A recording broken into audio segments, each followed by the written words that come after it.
नमस्कार. बऱ्याच दिवसातून भेटतो आपण. मी अमोल पाटील. सह्याद्री दर्पणच्या आजच्या या पुन्हा एकदा एक विशेष भागात आपलं सगळ्यांचं स्वागत. विषय हाच आहे की खोपोलीची आगामी निवडणूक आणि मागील आठवड्याभरात ज्या काही राजकीय घडामोडी झाल्या, पक्षप्रवेश वगैरे, ह्याच्यावर आपण बोलूया.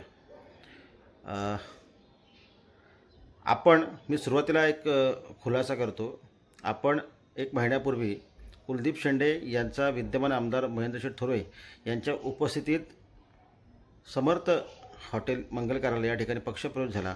त्याच्या 2-3 दिवसानंतर आपण एक व्हिडिओ केला होता आणि स्पष्टपणे सांगितलं होतं की कुलदीप शेंडे यांनाच खोपोली नगरपालिकेचं थेट नगराध्यक्षपदाचं तिकीट मिळेल.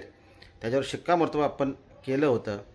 आमदारांनीच्या माध्यमातून अप्रत्यक्षरित्या ते कुलदीप शेंडेंना सांगितलं होतं, एक शब्द दिला होता आणि तशी आपण बातमीच केली होती की कुलदीप शेंडे यांना खोपोली नगरपालिकेचं सर्वसाधारणचं तिकीट मिळू शकतं, मिळेल. आणि हा व्हिडिओ करण्याचा उद्देश हाच होता की सुनील पाटील यांना स्पष्टपणे त्या व्हिडिओच्या माध्यमातून आपण संदेश दिला होता की आता तुम्ही तुमचा पर्याय निवडा. आपण त्या व्हिडिओमध्ये सांगितलं होतं. तुम्ही जो मागचा व्हिडिओ पाहिला तर तुम्हाला नक्की कळेल. सुनील पाटील यांना एक मोठी आशा होती की कुलदीप शेंडे यांना तिकीट मिळणार नाही, मला मिळेल. परंतु आपण म्हणतो ना की त्यांनी पण नंतर खात्री केली आणि अखेर एक 4-5 दिवसापूर्वी सुधा शेठ घारे यांचा एक मोठा कार्यक्रम, खासदार सुनीलजी तटकरे यांचा भारतभूषण पुरस्काराचा सोहळा कर्जतमध्ये पार पडला. मंत्री, आमदार सगळेच मोठा कार्यक्रम, म्हणजे भव्य दिव्य कार्यक्रम म्हणावा लागेल. त्या कार्यक्रमाची प्रशंसा सगळीकडे होते आणि त्या कार्यक्रमामध्ये सुनील पाटील यांनी जाहीर पक्षप्रवेश केला. भाजपच्या नेत्या अश्विनीताई पाटील, भाजपचे विद्यमान शहराध्यक्ष जे होते राहुल जाधव आदी मान्यवरांनी पक्षप्रवेश केला. खोपोलीचं राजकारण जर बघायला गेलं तर बऱ्यापैकी आगामी जानेवारीच्या आतमध्ये निवडणुका घ्यायच्यात असं निवडणूक आयोगाने सांगितलं आहे आणि त्या पार्श्वभूमीवर राजकीय हालचालींना प्रचंड असा वेग आला आहे.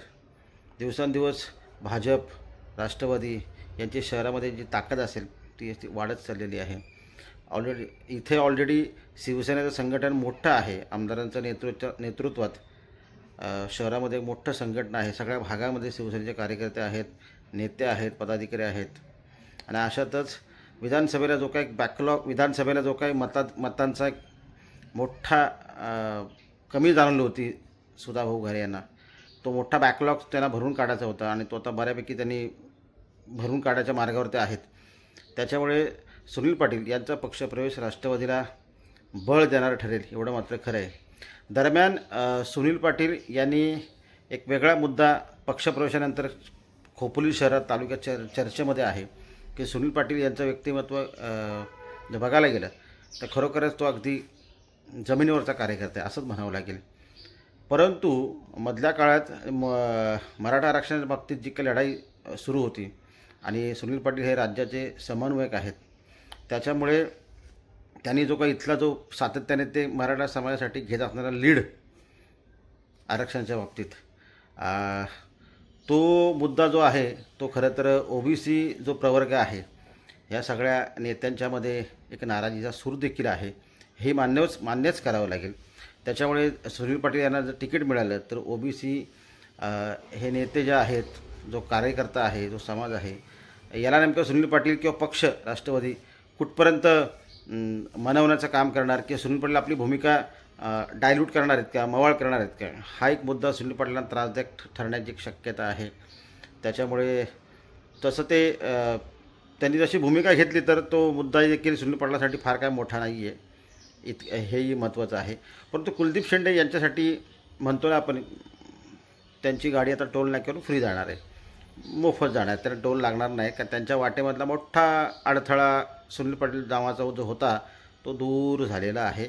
त्याच्यामुळे आता आपण म्हणतो ना, खोपोलीमधल्या एका कार्यकर्त्याने आत्ता नवरात्रीमध्ये आणि त्याच्या अगोदर एक बॅनर लावला होता की फिक्स नगराध्यक्ष कुलदीप शेंडे. त्याच्यामुळे ते जवळजवळ शिक्कामोर्तब झाले.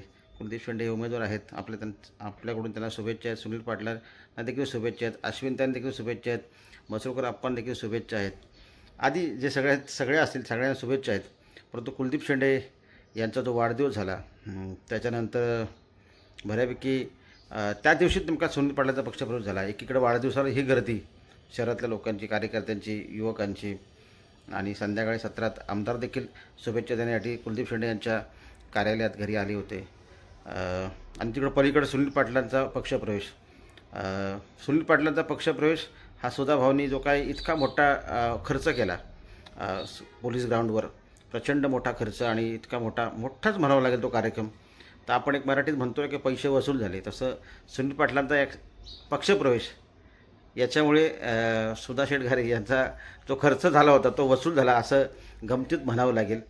त्याच्यामुळे आणि दुसरीकडे त्या दिवशी शिवसेनेच्या गोट्यात काही खुशी काही गम असं वातावरण होतं.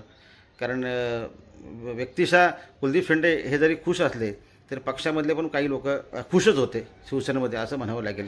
कारण सुनील पाटलांचं जे काही पक्षामधलं राजकारण होतं इथलं ते थोडंसं पुढे करणारं होतं. मला घ्या, मला पुढे घ्या, मला आमदारांच्या जवळ घ्या, मला स्टेज द्या, मला माईक द्या, अशी हे थेट हे खरं आहे. म्हणजे याच्यात काय फार काय मी काही वावगं बोलत नाही. सुनील पाटलांची सवय म्हणता येणार नाही, त्यांचा जो स्वभाव आहे, बोलका स्वभाव आहे, त्यांना आवडतं, त्यांना समाजाशी कनेक्ट व्हायला आवडतं. त्या अँगलने आपण विचार करूया. याच्यात कुठली चमकोगिरी असं म्हणण्याचा काय पॉईंट नाही आहे. त्याच्यामुळे पण शेवटी काही पदाधिकाऱ्यांना आवडतं, काही लोकांना आवडत नाही. त्याच्यामुळे शिवसेनेतील असे लोक म्हणतात की ठीक आहे, ते गेले एक चला, त्यांनी शुभेच्छा दिल्या. आणि दुसरीकडे कुलदीप शेंडे यांचं बघायला गेलं तर ते नक्कीच खुश आहेत की आपली सीट सिक्युअर झाली किंवा आपलं तिकीट सिक्युअर झालं असं म्हणूया. तर एकंदरीत हे राजकारण असं सगळं आहे शहराच्या बाबतीतलं. परंतु अजूनही काही घडामोडी घडण्याच्या फार मोठ्या शक्यता आहेत. त्याच्यामुळे राष्ट्रवादी जे आहे ही प्रामुख्याने मोठ्या ताकदीने या ठिकाणी उतरलेली आहे आणि प्रचंड ताकद ह्या नगरपालिकेमध्ये राष्ट्रवादी वापरणार एवढं मात्र खरं. जो काही दगाफटका राष्ट्रवादीच्या बाबतीत विधानसभेत झाला तो बॅकलॉग आणि तो दगाफटका नगरपालिकेला होऊ द्यायचा नाही हा चंग राष्ट्रवादीनं बांधलेला आहे. त्या दरम्यान नेमका आमदारांची व्यूहरचना किंवा आमदारांचं इथलं राजकारण शहराच्या बाबतीतलं कसं उलगडतं आहे हेही पाहावं लागेल. एकूणच काय आहे की एकीकडे सुनील पाटील यांनाही राष्ट्रवादीमध्ये आता चांगली संधी मिळालेली आहे, प्रदेशचे उपाध्यक्षपद मिळालेलं आहे आणि आगामी काळात नक्कीच त्यांना जर सर्वसाधारण जागा उपलब्ध झाली त्यांना संधी मिळू शकते तिकिटाची. आणि कुलदीप शेंडे यांनाही तिकीट मिळू शकतं. त्याच्यामुळे तशी काय अडचण झाली नाही आहे. दोन्ही पक्षात तगडे उमेदवार आहेत आणि ह्या प्रमुख पक्षात मोठी लढाई पाहायला मिळणार आहे. या दरम्यान भारतीय जनता पार्टी यांची भूमिका फार महत्त्वाची शहरामध्ये राहू शकते असं देखील म्हटलं जातं आणि ते खरं आहे. एक मोठा वर्ग उच्चवर्णीय असेल किंवा आता त्यांची ताकद वाढलेली आहे, बूथ कमिट्या किंवा सगळ्याच गोष्टी त्यांची ताकद वाढलेली आहे. त्याच्यामुळे भारतीय जनता पार्टी आणि इतर सगळे छोटे मोठे पक्ष हे नेमके कोणाच्या पारड्यात जातात हे सगळं बघावं लागेल. दरम्यान ही पुढची चर्चा झाली, परंतु सुनील पाटील आणि कुलदीप शेंडे या दोघांना तिकीट मिळणार. दोघांसाठी शुभेच्छा देऊया आणि इथंच थांबूया. पुन्हा एकदा भेटूया लवकरच खोपोलीच्या राजकारणाच्या बाबतीतला नवा व्हिडिओ घेऊन. तोपर्यंत धन्यवाद. थँक्यू.